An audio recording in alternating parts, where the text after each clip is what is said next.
Antes de fazer alguma coisa, pense. Quando achar que pode fazê-la, pense novamente.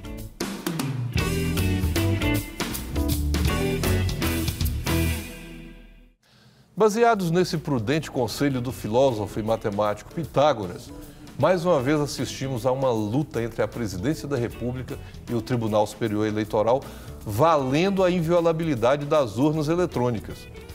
E como a paixão é inimiga da prudência, preferimos ouvir o entendimento antes de qualquer opinião. Para conversarmos sobre esse tema sem paixões e com embasamento técnico-jurídico, o Advocacy recebe o doutor Lúcio Adolfo da Silva, advogado, especialista em Direito Penal e Processual Penal, presidente da Anajure MG, integrante da Comissão de Assuntos Penitenciários da OAB-MG e autor de várias obras nessas áreas. Também o doutor Raimundo Cândido Neto. Ele é advogado, especialista em Direito Eleitoral e Direito Público, professor, ouvidor eleitoral da OAB-MG e conselheiro sessional da OAB-MG. Doutores, doutor Raimundo, obrigado. Primeira vez aqui conosco do Advocacy. Prazer recebê-lo aqui. Prazer é todo nosso. Estaremos à disposição aí do Advocacy. Obrigado, doutor Lúcio. Já mais de uma vez, né, doutor? Mas é sempre um prazer retornar. Eu me sinto confortado em saber que, de alguma forma, a gente pode colaborar no esclarecimento necessário para a sociedade. E muito esclarecimento para a sociedade. E eu vou até começar para o senhor, já que estamos falando aqui de esclarecimentos. O que é notícia crime, doutor? Desculpa, é porque normalmente a gente ouve falar assim, fez uma denúncia contra fulano de tal. É a linguagem corrente, né?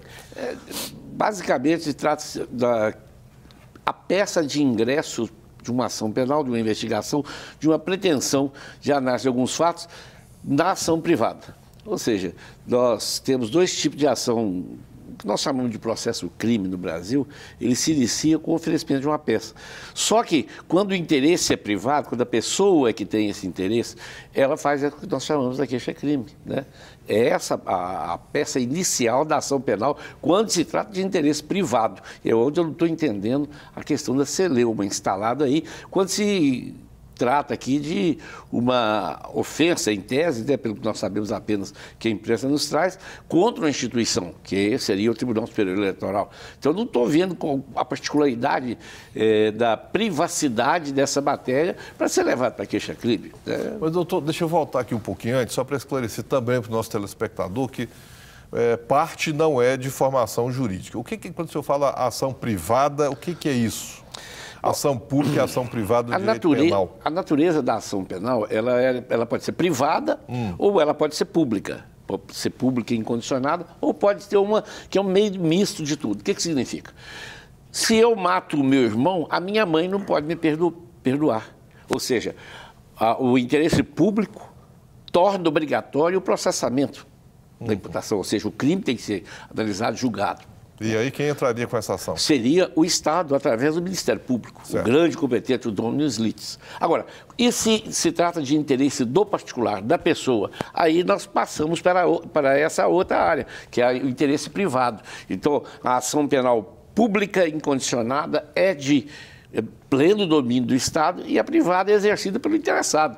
E eu não estou entendendo como, nesse caso particular, o Tribunal Eleitoral está se julgando ofendido por declarações do presidente da República.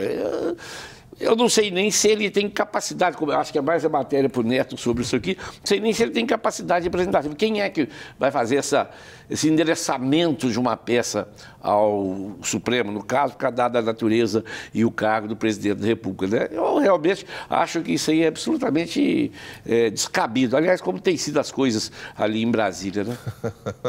Nós temos visto essas matérias serem tratadas com uma forma tão assim, irresponsável que tem me preocupado. Eu acho que nós estamos perdendo, James, eu não sei se o Neto concorda comigo, nós estamos perdendo até o caráter de gentileza, até de habilidade pessoal no trato de questões públicas, de interesses nacionais. Ou seja, nós estamos perdendo ali até a gentileza pessoal que deveria orientar as relações, principalmente em pessoas que estão expostas e colocadas à visão de todo brasileiro. Doutor, eu quero voltar nesse assunto num dado momento, mas eu quero perguntar aqui para o Neto, como diz o... Só lembrando aqui, então ele está falando Neto, porque é uma família de conhecidos, né, no meio, na advocacia mineira. E brasileira, o doutor Raimundo Cândido, depois o doutor Raimundo Cândido Júnior, que é o atual presidente da seccional da OAB em Minas, e temos aqui a honra do Raimundo Cândido Neto. Então, por isso que o doutor Lúcio Adolfo está falando aqui o Neto é por causa dessa linhagem aí no meio jurídico. É como a gente gosta de ser chamado, sabe, James? O Neto. É isso aí. Mas aqui, só esclarecendo. Mas voltando então aqui, doutor Raimundo, o doutor Lúcio está lembrando aqui muito bem da notícia crime, falando aí da ação penal pública condicionada da privada.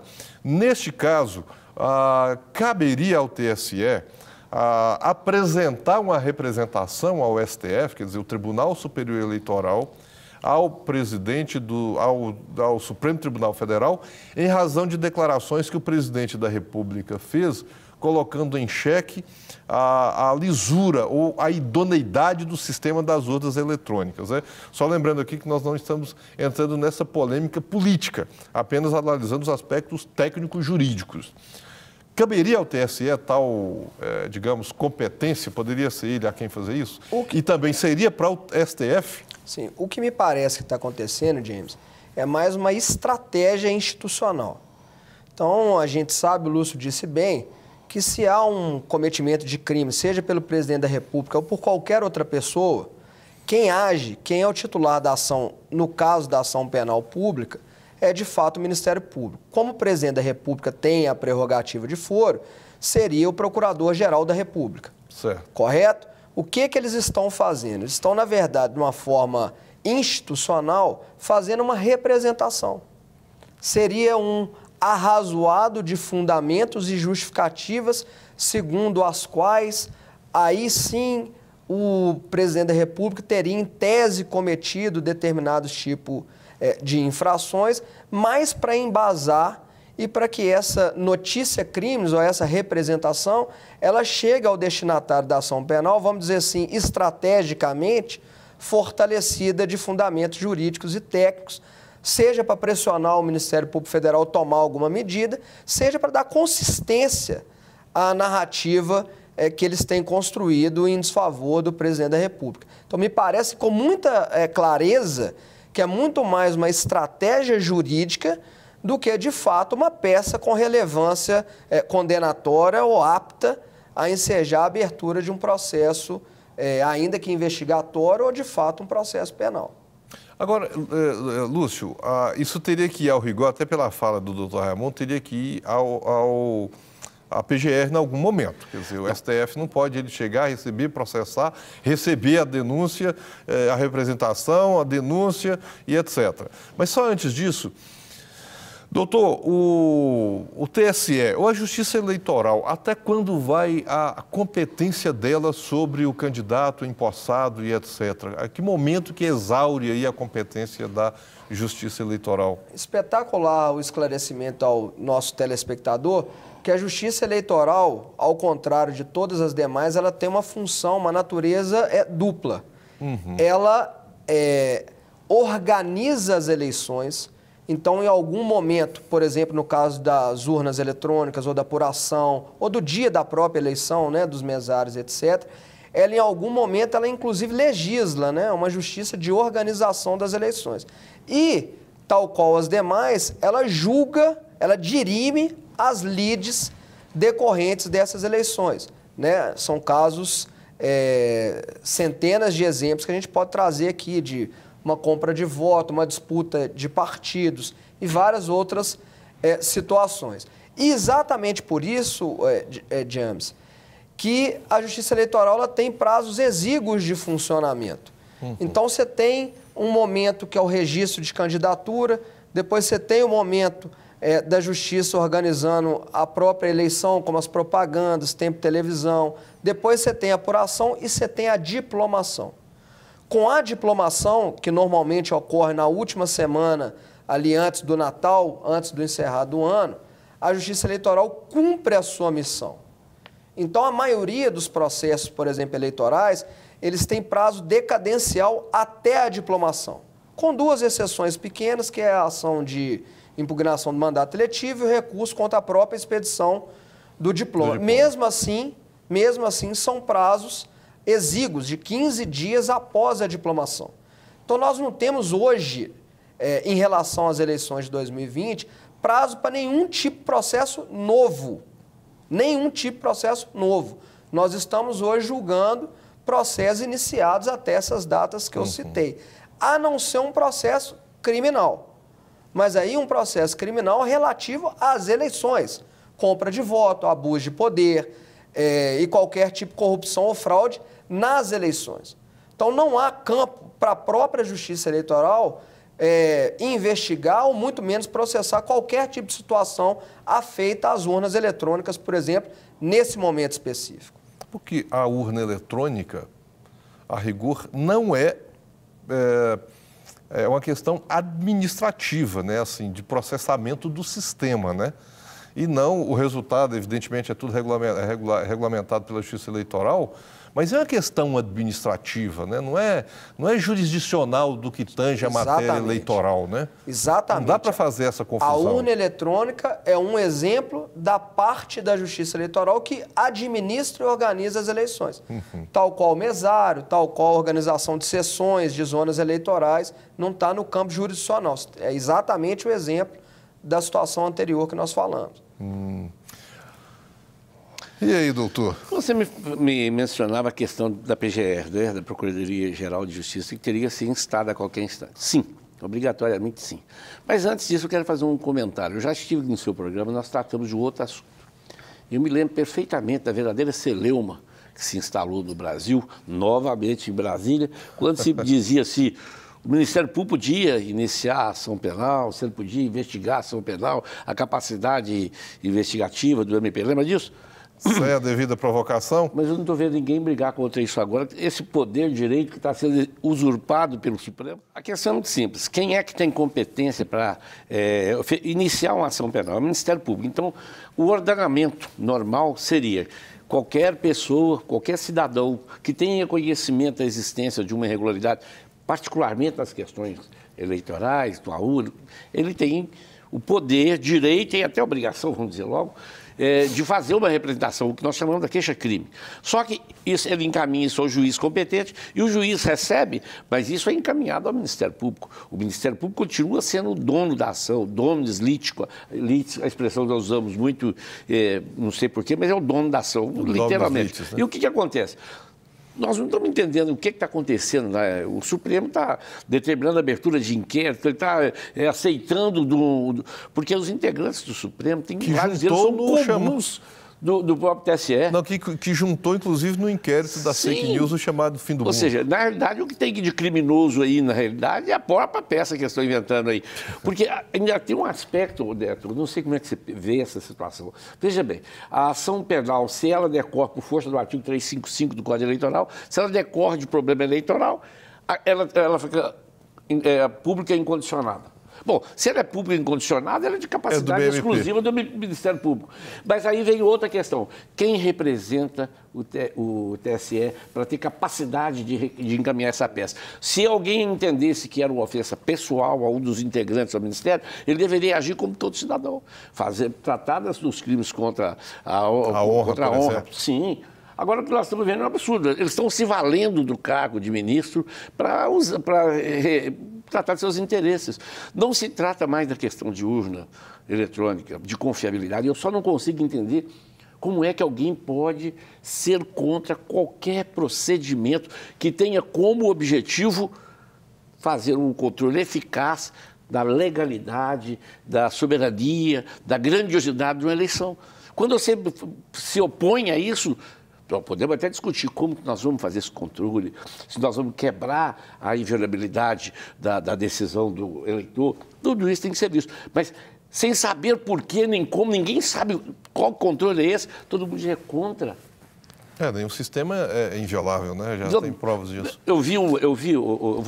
Pode parecer uma piada, não sei se cabe aqui não, mas eu vi um meme, essas coisas de internet que veio, né? Que para mim foi risível, mas terrivelmente risível, mas triste. É o cara que chega da loteria, o Neto, e quer fazer o joguinho, passa os 5 números que ele quer fazer o jogo, aí o cara, está tudo prontinho, custa tanto, ele meu comprovante. Não precisa não, ué. Como não precisa? Mas como é que eu vou saber que eu ganhei? Não, nós vamos ficar sabendo e te avisamos para você ganhar. Mas aí eu preciso fazer duas... Mas é uma piada, lógico. Claro, o Lúcio nos traz duas provocações muito importantes, digamos. Eu queria pedir a oportunidade de seguir um pouquinho nesse assunto. A primeira delas é sobre a usurpação da competência do Ministério Público, por exemplo, para propor algum tipo de ação. Então, como eu disse no primeiro bloco, o que me parece assim, muito claro é que não é uma discussão, não é definitivamente uma discussão sobre eleições passadas, porque os prazos na Justiça Eleitoral, sejam cíveis ou criminais, eles precluem, por exemplo, uma impugnação de uma urna tem que ser imediatamente ali no momento, ou da apuração da mesma forma. E qualquer outro tipo de alegação de fraude, por exemplo, ela também está sujeita àqueles prazos de ou até a diplomação ou 15 dias após a diplomação. Então, me parece que não é nenhum tipo, Lúcio, não é nenhuma imputação criminosa afeita ao direito eleitoral, se assim eu posso dizer. É o que eu penso. Então, a partir daí é que os ministros do Tribunal Superior Eleitoral, eles produzem uma peça sem validade, no meu entender. Desculpa, doutor, só um parênteses. E por isso que eu digo, não saiu do campo do direito eleitoral e vai para uma questão administrativa, a urna é devassável ou não, é violável ou não. Então vamos discutir o sistema, não, eu não tenho dúvida, James, por isso que eu quis fazer esse apontamento, que a provocação do Lúcio é exatamente nesse sentido. Então nós não estamos discutindo aqui se o processo vai tramitar na Justiça Eleitoral. Quem que tem a iniciativa na Justiça Eleitoral, até porque lá na Justiça Eleitoral tem o Ministério Público Eleitoral, né? Mas não é o caso, porque seria a intenção dos ministros do Tribunal Superior Eleitoral é de levar isso ao Ministério Público Federal para ver a prática de algum crime por ato do Presidente da República afeito a algo de conturbação social, de insurgência contra o sistema, que não é, obviamente, matéria eleitoral. Repito, a matéria do direito eleitoral jurisdicional é as eleições. É se um prefeito comprou voto, é se teve irregularidade na prestação de contas. Ah, mas vamos para essa parte administrativa da urna. Aí tinha que ser discutido no dia e na hora. Outra linha, né? E aí eu queria avançar mais pouco tempo sobre a questão da própria urna eletrônica. É uma discussão administrativa, sai o boletim de urna logo após termina a votação, e aí nós estamos tratando realmente de pontos de vistas antagônicos, mas administrativos. Né? São coisas assim, para mim o Lúcio foi muito bem, são coisas claramente diferentes. Os ministros do Tribunal Eleitoral reagindo a declarações do Presidente da República não tem nada a ver com a escolha efetiva entre urna eletrônica, voto de papel, voto impresso, não precisa de voto impresso. E aí, só para concluir, quando os ministros da Corte Eleitoral fazem esse manifesto para levar ao conhecimento do Ministério Público Federal, por exemplo, ou do próprio Supremo, me lembra muito estratégia jurídica. Quando, por exemplo, eles também fizeram, noutros acontecimentos, uma carta aberta ao cidadão brasileiro em que todos os ex-presidentes do Tribunal Superior Eleitoral vivos assinam esse tipo de carta. Ou, por exemplo, se um cliente nosso sofre algum tipo de problema que envolve, como vítima de algum problema criminal, aí eles também fazem uma peça robusta para subsidiar o Ministério Público. Então, me parece, assim, com muita tranquilidade, que é isso que está acontecendo no momento. E é isso que nós queremos esclarecer para o telespectador. Não que vai haver algum tipo de processo eleitoral.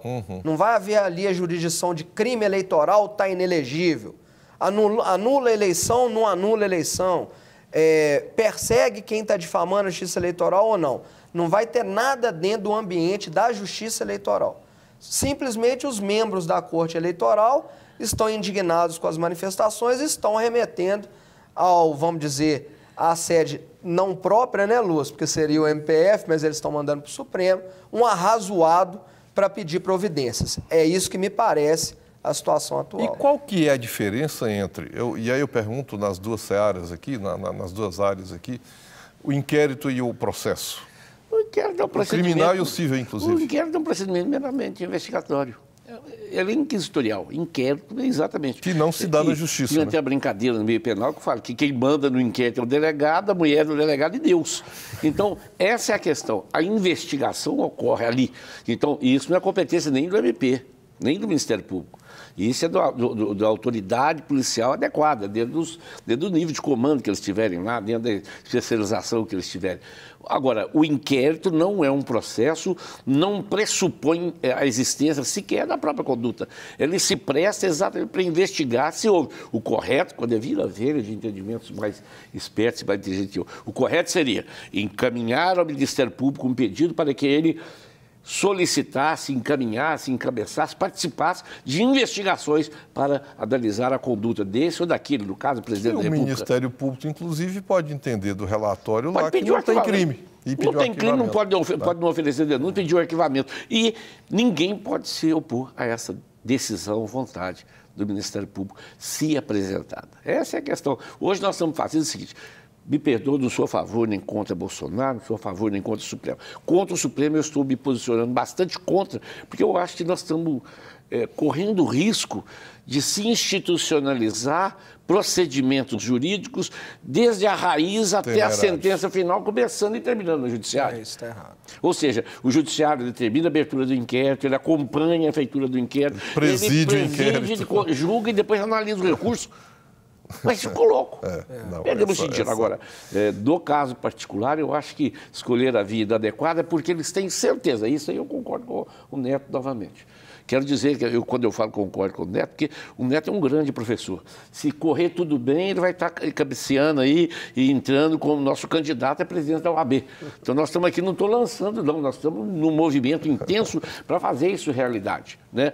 Mas o Neto tem essa capacidade de entender as coisas e de mostrar. Então ele é um líder nosso lá e as verdades do conhecimento técnico dele estão aí sendo mostradas claramente, sem dúvida nenhuma. Agora, que eu acho que nós estamos vivendo um momento anormal. Eu conheço o Brasil jurídico assistido desde 64, gente. Então eu conheço o que nós temos.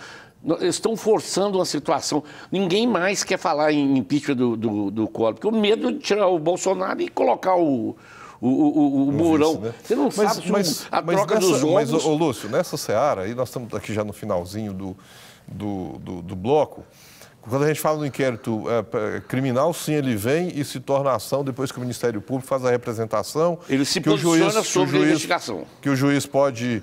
e também, assim, se tiver que apresentar a representação, se tiver que ir à justiça, vamos falar, se tiver que processar, começar o processo, o próprio delegado não tem competência. Tem que ser o Ministério Público. Sim. Ele fala, arquiva ou entra com a ação. Isso. Se ele bater o pé, arquiva, mesmo que o juiz mande para o chefe dele, aspas, e o procurador-geral fala, é para arquivar, arquivou, não cabe mais ninguém discutir exatamente, aqui. É exatamente assim. E no inquérito cível, quando, por exemplo, o Ministério Público instaura ele próprio para apurar alguma matéria que não seja na área do direito criminal? Da mesma forma. A diferença é que no inquérito criminal, a autoridade que preside o inquérito é a polícia, em princípio, né? Porque as autoridades do legislativo, em CPIs, por exemplo, elas têm a competência também de investigar. No inquérito civil, é o Ministério Público quem, de fato, conduz todas as investigações preparatórias e, ao final, ele propõe ou não a ação civil pública, seja por ato de improbidade, seja por outro tipo de infração à legislação. Mas, da mesma forma, se o promotor ou o procurador não propuser ação civil, não tem ninguém quem os compila a fazê-lo, o inquérito estará ali fadado ao arquivamento e ponto final. O mesmo vale para as urnas, por exemplo, a Justiça Eleitoral tem competência, nós já até falamos aqui, mas eu acho que é bom deixar isso bem claro, para discutir a questão do sistema especificamente das urnas, ou seja, é um problema da Justiça Especializada Eleitoral? E mais, isso é uma questão eleitoral? Ou quem deveria apurar? No seu entendimento, assim, a rigor, à luz da norma, quem deveria apurar? Por exemplo, tem um problema de falta de confiabilidade do sistema das urnas. Elas podem ser violadas ou não. Quem deveria apurar isso? Seria Polícia Federal, PGR? James, como que vem acontecendo? Se você tem um problema pontual numa determinada zona eleitoral, numa determinada sessão, numa determinada urna. Tem os fiscais ali dos próprios partidos políticos e todos os agentes envolvidos no processo eleitoral, eles têm legitimidade pela legislação de propor a medida ali, claro que dentro do prazo de preclusão, né? Ou seja, constatada a irregularidade, imediatamente eles devem praticar, tomar as medidas efetivamente cabíveis. Agora, se a gente falar da questão macro mais ampla, ou seja, todo o sistema de urna eletrônica ou voto de papel, ou modificações no processo de urna eletrônica ou não, aí é uma, vamos dizer assim, competência tanto da Justiça Eleitoral, sim, tem, quanto de todos os agentes envolvidos na nossa cidadania. Porque, veja bem, sabe como é que funciona o processo de auditoria das urnas eletrônicas? OAB tem representante, sociedade civil tem representante, Ministério Público, polícia, a própria Justiça Eleitoral, a Justiça Estadual, são o que eles chamam lá daquele voto em auditoria eletrônica, que antes da lacração das urnas eletrônicas é um procedimento bem interessante que a OAB aqui em Minas já acompanhou por várias vezes. Então é aberto, Lúcio, a qualquer pessoa, inclusive partidos políticos. Ou seja, as urnas são auditadas antes do início da votação? Sem dúvida. Tem uma auditoria que funciona. Se me permite, Neto, eu queria fazer uma observação. Não se trata da auditagem simples. O problema, a grande preocupação, eu acho justa a preocupação, se existe uma forma para aprimorar qualquer sistema, qualquer projeto, isso é uma dúvida. A dúvida é a maior produção de resultados. Por quê? Porque nós temos dúvida. Ora, qual o caminho, qual a solução que se pode apontar? Porque, na realidade, o que está se dizendo aqui é o seguinte, não é a questão dela ser confiável antes da eleição, é os dados, se eles vão retratar realmente a vontade do eleitor. Porque esse é o grande problema. Gente, por que não admitir-se um exercício, um teste mais acurado, oficialmente estabelecido, para ver sobre essa questão da confiabilidade? Nós estamos passando a viver aqui uma suspeição antecipada, Neto. Se o resultado das próximas eleições, qualquer que seja ele, já estamos colocando uma taxa de suspeição. Agora, nessa linha aí de raciocínio, Lúcio, por exemplo, o que a Presidência da República está solicitando, no seu entendimento, é plausível? Porque é possível isso? Eu quero voltar lá no doutor Raimundo para saber a diferença, porque do jeito que é colocado hoje aí nas redes sociais ou na imprensa voto impresso, não se trata de ter voto impresso, que a impressão que passa vamos votar a cédula impressa, marcar com um xizinho lá. Não é isso, né, doutor? Então, acho que isso também é importante colocar para a população. Deixa eu responder o começo da sua pergunta, que ele me incomoda um pouco, porque eu acho que as diferenciações técnicas são mais importantes e falam por si. Eu acho que a presidência não pode apresentar esse tema agora. Primeiro, porque há uma competência específica de organização administrativa do próprio TSE. Né? Essa competência de organizar, etc. Mas não se pode furtar da discussão social um tema dessa largura. Agora, o que eu estou me preocupando e me posiciono não é politicamente, é tecnicamente contra a pretensão da presidência, como você muito bem menciona, James, é o fato de, na realidade, o que tem ali o interesse eleitoral de candidatos. A insegurança com o resultado de eleição. Não, ok, mas olha só, isso é um fato, acho que por isso que eu quero voltar, se é auditável ou não é. Mas uma pergunta também para vocês dois e quando o presidente fez o que nós chamamos de live? Olha, vou apresentar provas robustas que o sistema não é rígido, que ele não é confiável, etc. E assim não fez. Ele falou de indícios, falou de outras questões, que foi o que causou também esse último episódio aí com o TSE. Isso configuraria de alguma forma, acho que na área do direito eleitoral, absolutamente. Não. Mas na área criminal, configuraria algum tipo de delito? Não, acho que isso aí fica muito dentro do exercício do direito de expressão, da capacidade de pensar por si próprio e falar o que pensa. Eu não vi nenhum ataque à personalidade, não vi ataque a nenhuma instituição, apenas fala que tem conhecimento de fraude. Nós temos conhecimento de fraude de eleição no Brasil há mais de 100 anos. Alguém vai se espantar disso agora? Então vamos voltar e analisar tudo. A questão que está sendo colocada é que há uma tomada de posição por parte do presidente da República, há uma tomada de posição por parte dos ministros do TSE e do próprio STF, que querem fazer valer esse argumento. Agora, eu não vejo problema nenhum. Se estão falando que é confiável a votação através da urna eletrônica, e se pode ser auditável, não fisicamente, não no papelzinho, como está. Muita gente pode pensar isso. Não, eu acho que deve se admitir um caminho intermediário. Mas eles perderam a gentileza pessoal de se encontrarem para tratar como cidadãos, como pessoas adultas, maduras e educadas. Eles perderam até a capacidade de conversar. Isso é prejudicial. Eu sou a favor de qualquer coisa, de qualquer sistema que possa ser aferido, né? Sim. E aí nessa linha, não estou falando que tem que ter, mas assim, tem como ter clareza, aferir, fazer auditoria. Vai acabar com a dúvida, acabar com o medo, acabar com a antecipação de suspeição. Agora uma pergunta, eu acho que um ponto importante também nessa nossa conversa aqui é o que é o voto impresso, como tem sido dito, doutor? O que quer dizer isso? Porque muitas vezes, não para nós, mas para a população da forma em geral, soa assim, vamos voltar à cédula, marcar um xizinho no nome do meu candidato e aquela contagem lá, que assim, o escrutinador cuspia na ponta do dedo e ficava vendo quantos votos para um, para outro. É isso. A proposta da Presidência da República é que continuemos em urna eletrônica e não voltemos ao voto em papel. Então não suprime a proposta a utilização da urna eletrônica. Não. E aí, tal qual hoje você paga uma conta ali, compra alguma coisa no seu cartão de débito, não sai um canhoto e fica contigo? Então sairia um canhoto para você, escrito o seguinte: você votou no número tal ou você votou no número X. E aí, para que isso, na retórica da presidência, para que isso tornasse possível uma eventual auditoria ampla, uma recontagem maciça, por exemplo, dos votos advindos da urna eletrônica. E aí... Mas isso como uma obrigação ou, eventualmente, faculdade, se alguém impugnar ou pedir uma recontagem?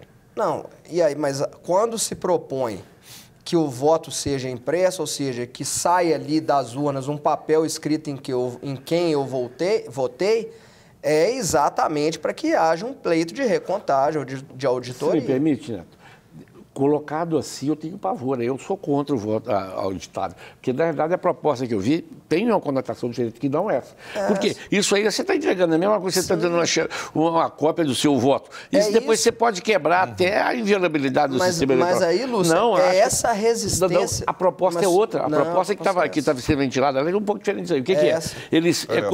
É como se você pudesse fazer um print do seu voto e vê-lo.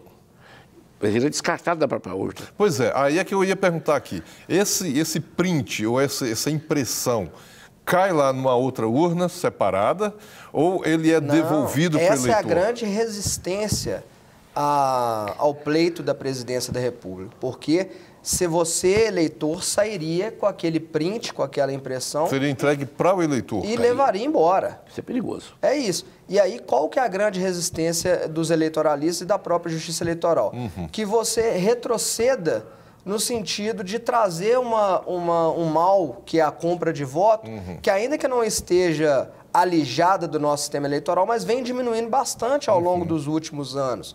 Então, a partir do momento que você tem, para dar um exemplo concreto, você tem lá numa cidade do interior de Minas Gerais um antigo coronel que compra voto. Ele vai virar para uma determinada comunidade e dizer o seguinte: eu quero 1000 canhotos aqui, trago meus 1000 canhotos que eu vou pagar depois. Aliás, que já era assim, né, doutor?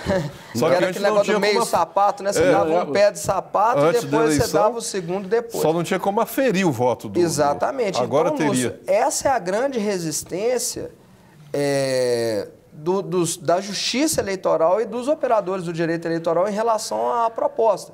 Agora, o que o Lúcio fala, e aí respondo o início do bloco a sua primeira pergunta, é que qualquer ferramenta de melhoria ao sistema atual e a qualquer sistema, ele tem que ser debatido nas vias próprias. Quais são as vias próprias? Congresso Nacional e sociedade civil. Né? E, infelizmente, não é isso que está acontecendo. Está havendo um confronto, e aí eu concordo com o Lúcio, sem gentileza, sem inteligência, um confronto entre duas partes. A Justiça Eleitoral, que não está aceitando a crítica, e o candidato ou pré-candidato interessado no pleito vindouro, e aí há um choque péssimo para toda a sociedade brasileira, porque não temos mais campo para esse tipo de confronto e de enfrentamento. Lembrando que é importante a segurança do sistema, e aí se fala em voto auditável, eu acho que sim, o programa chama votação paralela.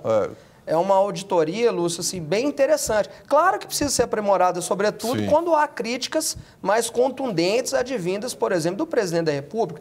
Vamos aprimorar, vamos melhorar, vamos debater ferramentas de controle e melhoria do sistema, mas, com todo respeito, Lúcio, sair um print da urna para o seu João, para a dona Maria, escrito e eles votaram no 15, no 10, no 20, no 100, eu acho que é trazer de volta um mal que a gente vem, ao longo do tempo, temos que garantir dissipando.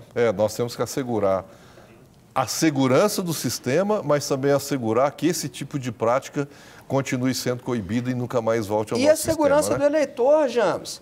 Pensa um eleitor que mora numa favela, por exemplo, de uma grande capital, que às vezes está ali sob a batuta, sei lá, de traficantes ou de determinados comandantes. Imagina ele ter que entregar o canhoto do voto dele para essa pessoa. Ou seja, a pessoa determina o candidato a ser eleito. É muito complicado. Gente, acabou aqui o nosso tema, nosso tema não vai acabar fácil.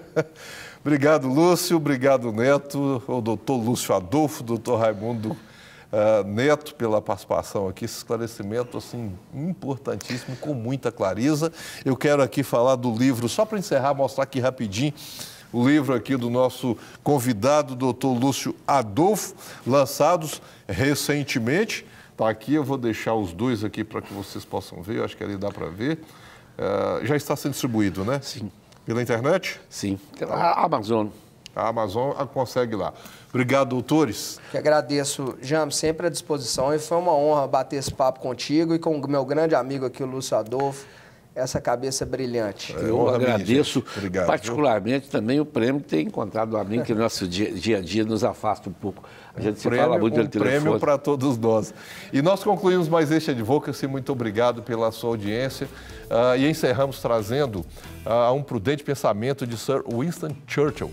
A sorte não existe. Aquilo a que chama sorte é o cuidado com os pormenores.